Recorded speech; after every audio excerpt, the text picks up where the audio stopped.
So I'm going to be replacing this roofing section here, these shingles. As you can see, some damage right to the plywood. What I did was I popped all the nails, figured out which shingles we're going to need to pop. I have a replacement shingle that I'm going to be putting down. As you can see, I marked it. That's going to go there, and we're going to stagger it, so there's going to be another one going there. So that way it tells me which nails I need to cut out in order to fit these new shingles in. So I'll go ahead and get this accessible, cut out some good shingles, throw in some underlayment, and keep it going. So this shingle I got cut. That's where I'm going to start the edge of my new shingle, and it's going to go all the way to this cut here. So as you can see, I marked off the top of where that shingle is going to be. Pull all the nails, and you can see this shingle is going to pop right out. Boom, just like that. Get this side. This one should be good. Boom, just like that.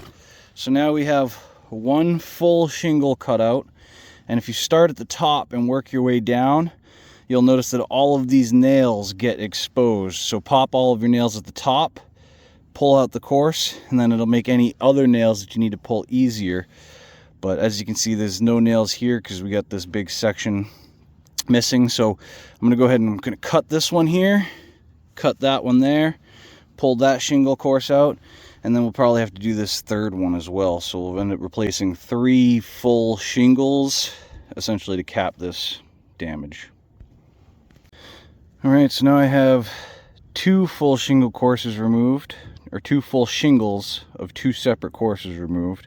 So now I'm going to measure over, and we'll end up pulling this other one, and that'll give us 3 solid shingles. I don't think, yeah, it looks like they didn't really chew through this next course at the bottom, so we're gonna run with it.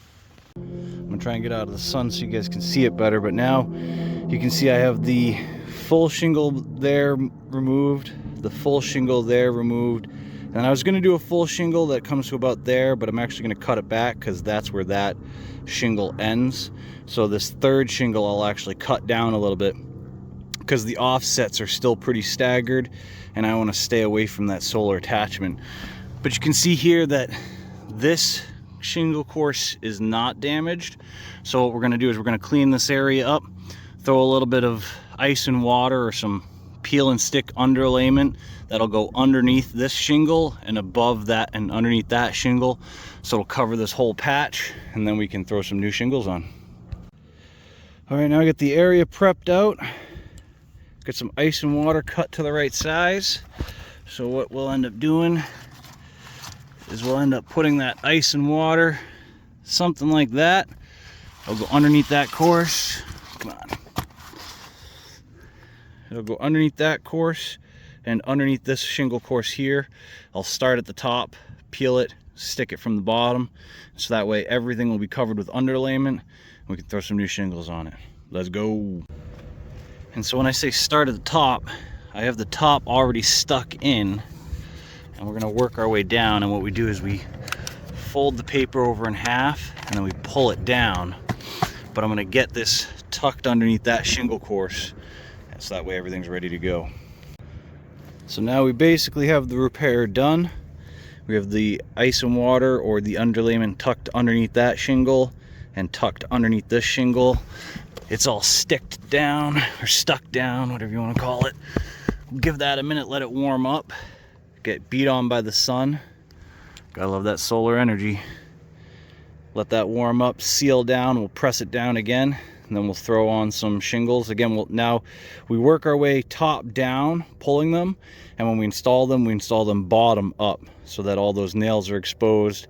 We can make sure we have enough nails, and then that last 2 courses are probably going to be the most troublesome to actually get nails into without damaging the old shingles, but we'll get it done.